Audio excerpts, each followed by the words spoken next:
ඔන්න අද අපි ඔයාලට ගෙනාවේ ඇක්ෂන් වගේම ෆැන්ටසි ගණයට අයත් වෙන 2016 තිරගත වුණු ෆිල්ම් එකක්.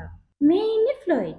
හිරකූඩුවේ තමයි දාලා තියෙන්නේ. කෑමට පාන් කෑල්ලක් දෙනන සෙබලෙක්ට තර්ජනය කරනවා උඹව එළියට ගියාම මරනවා කියලා. ඒකට රිටර්න් එක විදිහට ෆ්ලොයිඩ් වරන් ගිහින් ලී පුටුවක තියලා හොඳටම ගහනවා. ඊළඟට අපිට පෙන්වන්නේ හාලි ක්වීන්. ඇයව සිරකූඩුවක දාලා දැඩි ආරක්ෂාව යටතේ තමා තියාගෙන ඉන්නේ. ඇයටත් කරන්ට් එක වද්දලා සිහිය නැති කරලා අරන් ගිහින් බෙහෙත් වගේක් විදිනවා. ඔන්න දැන් තමයි කතාවට එන්නේ. සුපර්මෑන් මැරුණට පස්සේ ඇමරිකාවේ ආරක්ෂකාංශ ලොකු ප්‍රශ්නයක ඉන්නේ. ඒ රටේ ජාතික ආරක්ෂාව ගැන. ඇමෙන්ඩා කියනවා මං ඒකට විසඳුමක් හොයාගත්තා. එයාලට හැකියාවන් තියෙනවා.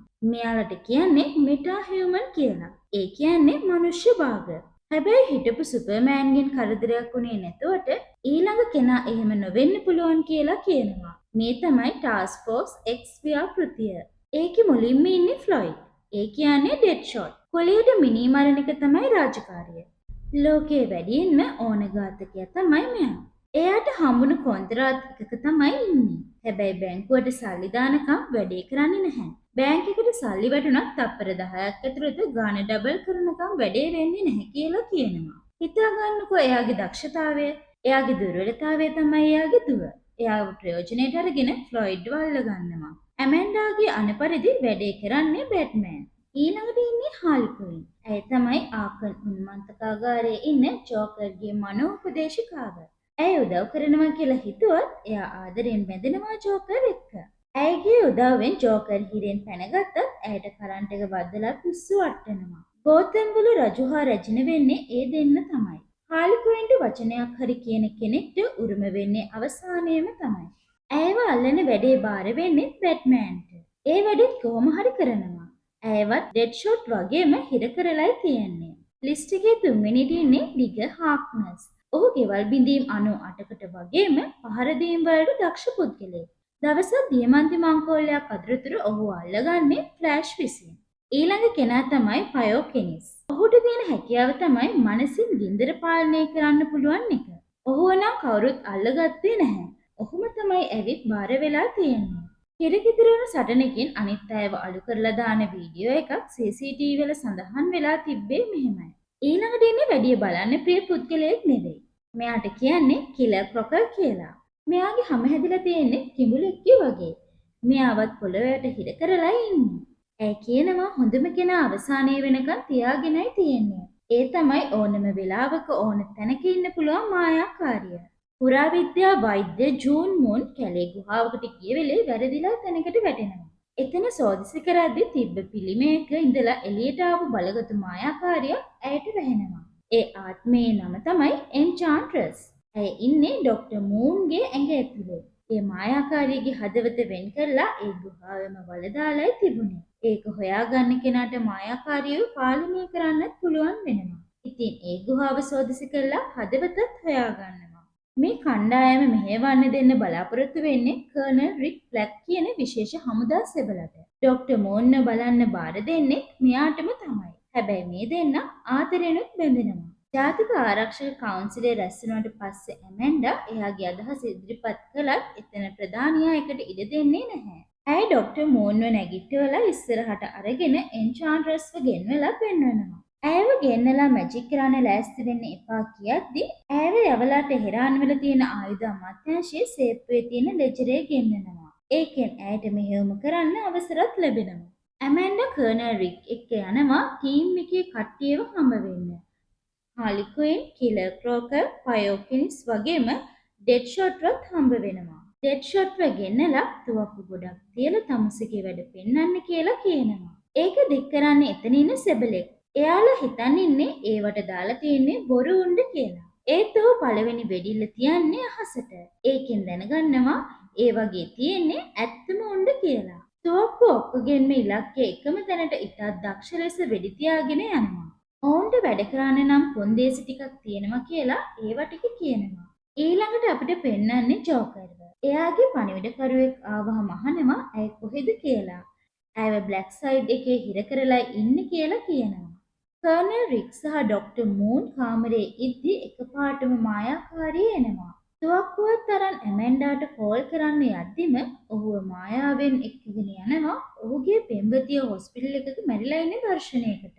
ඊට පස්සේ ඇය අතුරුදහන් වෙලා යන්නේ ඇමෙන්ඩාගේ නිවසට. ඇයගේ හදවතට ලන් වෙන්න හැදුවත් එතනින් එන එලාම් එකක් හින්දා නැවතිලා එහා පැත්තේ කාමරයට යනවා. එතන තිබ්බ පිළිමෙන් එයාගේ සහෝදරයව හම්බ වෙලා ඒකත් අරන් ගිහින් මිනිහෙක්ගේ ඇඟට ඇතුල් කරනවා. ඔහු කතා කරලා කොහෙද ඉන්නේ අහනවා. අපි ඉන්නේ හිටපු ලෝකෙමයි. හැබැයි මිනිස්සු අපිට ද්‍රෝහි වුණා. ඉස්සර අපිට වැඳුම් පිදුම් කළා දැන් එහෙම නැහැ කියලා කියනවා. මිනිස්සුන්ගේ පෝෂණය වෙලා ශක්තිය වැඩි කරගන්න කියලා ඇය එතනින් යනවා. සහෝදරයා එතන ඉන්න මිනිස්සු කිහිප දෙනෙක්ගෙනුයි විදුලියයි පාවිච්චි කරලා බලය වැඩි කරගෙන ට්‍රේන් එකකුත් විනාශ කරලා දානවා. ඔය සෙත්තේ ආරංචි වෙලා ටාස්ක් ෆෝර්ස් X ව්‍යාපෘතිය ක්‍රියාත්මක කරන්න කරනවා. කට්ටියව හිරකූඩු වලින් අමාරුවෙන් අල්ලගෙන ඇවිත් බෙල්ලට ට්‍රැකින් උපකරණයක් ඇතුල් කරනවා. ඒක කවුරු හරි පැනලා යන්න හැදුවොත් දුරස්තව පුපුරවා හරින්න පුළුවන් උපකරණයක්. ඔය අතරේ ජෝකර් වෑන් ක්‍රිෂ් පරීක්ෂණාගාරයට කඩා පනිනවා. මායාකාරියගේ සහෝදරයා දේවල් විනාශ කරමින් ඉන්නවා. කර්නල් රික් ඩොක්ටර් මූන් එක්කගෙන යනවා බෝම්බයක් තියන්න. ඒත් මායාකාරිය එතනින් පැනගන්නවා.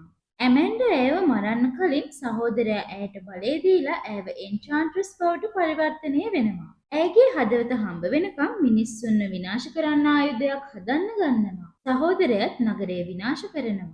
අර කණ්ඩායම හමුදා කඳවුරකට අරගෙන ඇවිත් ඔවුන්ව මිෂන් එකකට දාන්නයි යන්නේ. ඔවුන්ගේ බෙල්ලේ දාලා තියෙන පුපුරන උපකරණය ගැනත් පැහැදිලි කරලා කරන්න තියෙන මෙහෙයුම ගැනත් විස්තර කියනවා. ඔවුන්ගේ ඇඳුම් ආයුධ එහෙමත් දීලා කට්ටිය ඒවට කැඳගෙන ලෑස්ති වෙනවා. ඇමෙන්ඩා කතා කරලා ඔවුන්ගේ මෙහෙයුමේ තියෙන එක්කෙනෙක්ව බේරගන්න. හැබැයි එයාව මරන්න බෑ කියලා කියනවා. ඒත් ඒ කවුද කියලා කියන්නේ නම් නැහැ. කට්ටිය පිටත් වෙන හදද්දිම කෙල්ලෙක් එනවා කඩුවකුත් අරගෙන. ඇයි කටානා. ඔහොම හෙලිකොප්ටර් වලින් යන අතරතුර වෙඩි ප්‍රහාරයක් වැදිලා හෙලිකොප්ටරේ කඩාගෙන වැටෙනවා. ඒත් කාටවත් හානියක් වෙන්නේ නැහැ.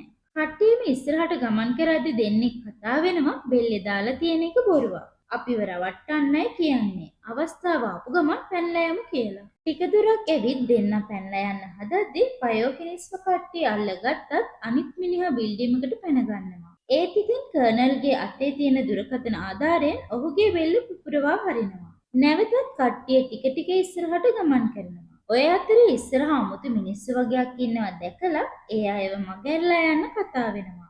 ඒත් ඩෙඩ්ෂොට් ඇවිල්ලා බලනවා කවුද කියලා. ඒත් එක්කම ඒ අමුතු මිනිස්සු රොත්තම ඔවුන්ගේ පැත්තට පහර දීගෙන එන්න ගන්නවා. මේ ටීම් එක සටන් කරන්න ආසාවෙනුයි ඉන්නේ. ඒ මිනිස්සුත් එක්ක ලොකු සටනක් කරනවා. උන් නිකන් ගල් වලින් හැදුණු જાතියක් වගේ තමයි පේන්නේ. හැබැයි ගින්දර හසුරවන්න පුළුවන් හාලි නම් සටන් කරන්නේ නැහැ. මගහැරලා ඉන්න පාටක් තමයි පේන්නේ. ඔය අතර කර්නල් රික්ව උන් සෙට් එකක් ඇදගෙන යනවා.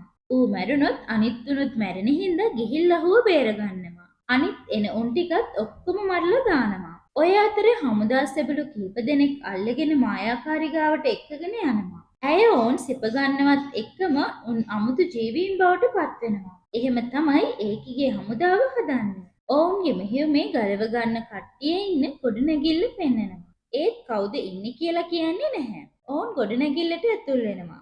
ඒත් කවුරුත් ඉන්න පාටක් නැහැ. හාලි තනියම සෝපානේ නැගලා යනවා.